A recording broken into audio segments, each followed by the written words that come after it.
Hi everyone, welcome to Daily Current Affair MCQ. Today is 15th April 2025. Let's start from our first question. Look, the first question is consider the following statement regarding Jallianwala Bagh massacre. ठीक है, जालियांवाला बाग जो हमारा दुर्घटना हुई थी उसके regarding कौन सा स्टेटमेंट करेक्ट है वो आपको बताना है जालियांवाला बाग इंसिडेंट को लेकर के. So the first statement is Jallianwala Bagh massacre occur in 1919 during a peaceful gathering protesting the repressive Rowlatt Act. कह रहा है कि जालियांवाला बाग जो है वो 1919 में हुआ था, 1919 में हुआ था. ठीक है, during a peaceful gathering protest, एक प्रोटेस्ट हो रहा था शांतिपूर्वक से. ठीक है, किसके विरुद्ध? रॉलेट एक्ट आया था उसके विरुद्ध. ठीक है, तो वो उस समय हुआ था. ये आपका फर्स्ट स्टेटमेंट कहता है. Now the second statement is Jallianwala Bagh, the British government promptly issue an official apology and dismiss the General Dyer from the service after the incident. कह रहा है इस इंसिडेंट के बाद, जैसा कि हमें पता है जालियांवाला बाग में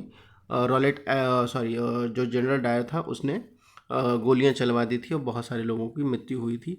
तो उसके रिगार्डिंग ये सेकंड स्टेटमेंट है कि आपका कि उसके बाद क्या हुआ था कि तो ब्रिटिश गवर्नमेंट ने इंक्वायरी बैठाई थी. तो ये कह रहा है कि ब्रिटिश गवर्नमेंट ने इंक्वायरी बैठाने में ऑफिशियल अपॉलॉजी मतलब एक माफ़ीनामा किया था और जनरल डायर को उसके नौकरी से यानी उसके पद से डिसमिस कर दिया था, निकाल दिया था जनरल डायर को. ठीक है, उस इंसिडेंट के बाद. तो बताओ इसमें से कौन सी स्टेटमेंट सही है जालियांवाला बाग इंसिडेंट को लेकर के.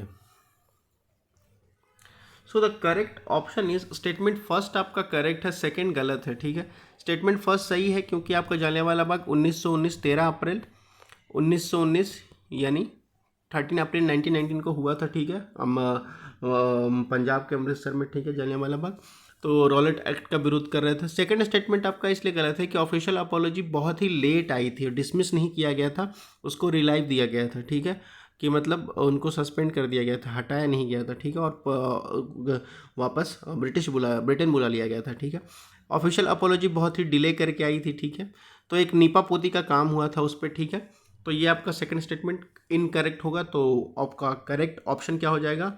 ए only one. Okay, now move to the next question.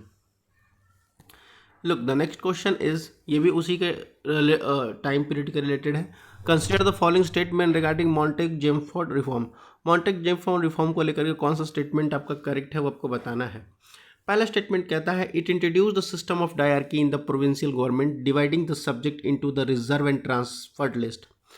कह रहा है कि ये इंट्रोड्यूस किया था डायरकी. ठीक है, प्रोविंशियल गवर्नमेंट में जो मॉन्टेग जेम्सफोर्ड रिफॉर्म आई थी. ठीक है, और डिवाइड कर दिया था सब्जेक्ट को इनटू रिजर्व और ट्रांसफ़र लिस्ट में. ठीक है, यानी जो भी सब्जेक्ट थी उसको दो लिस्टों में बांट दिया गया था कि ये डिपार्टमेंट किसके अंडर आएगा, वो किसके अंदर आएगा, वो किसके अंदर आएगा. ठीक है, सेकेंड स्टेटमेंट कहता है इस it establish a by cameral legislature at the central level and consisting of the legislative assembly and council of state. कह रहे हैं कि ये इस्टेब्लिश करेगा, एक बाई कैमरल लेजिस्लेचर इस्टेब्लिश की गई थी. ठीक है, और सेंट्रल लेवल पे. ठीक है, और उसके बाद कंसिस्ट किया गया था कि legislative assembly and legislative council. ठीक है, जिसमें क्या हुआ था, लेजिस्लेटिव असेंबली और लेजिस्लेटिव काउंसिल ऑफ स्टेट दोनों बनाया गया था ये उस समय.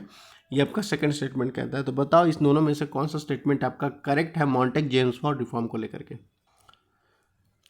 So the correct statement is, आपका दोनों स्टेटमेंट करेक्ट है. ठीक है, फर्स्ट भी सही है और सेकंड भी सही है. तो आपका करेक्ट ऑप्शन क्या हो जाएगा? बोथ 1 और 2, सी ऑप्शन का करेक्ट हो जाएगा. Okay, that's solve for the today session. अगर कोई क्वेश्चन या कोई क्वेरी हो तो आप लोग कमेंट सेक्शन में पूछ सकते हो. तब तक पढ़ते लिखते रहो. धन्यवाद.